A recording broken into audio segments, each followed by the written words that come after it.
Okay guys, another unboxing video for today. From Vietnam guys, no? Ayan. Meron siyang label andito. Box lang talaga siya. Wala siyang bubble wrap, no? Pero check natin siya dito. Okay.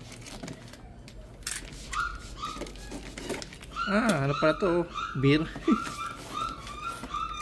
Alak yata itong pinadala nila yun. I mean yung box. Ayan. So overseas po ito from Shopee. Ito lang yung kanyang packaging. Halos walang wala. Okay, so ano meron dito sa atin?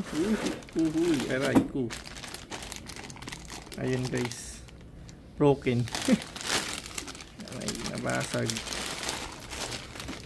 Ayan. Yun nga lang guys, problema sa shipment. Ala kasi siyang bubble wrap man lang, ano. Basag. So, tornilyohan okay naman. Yun nga lang guys.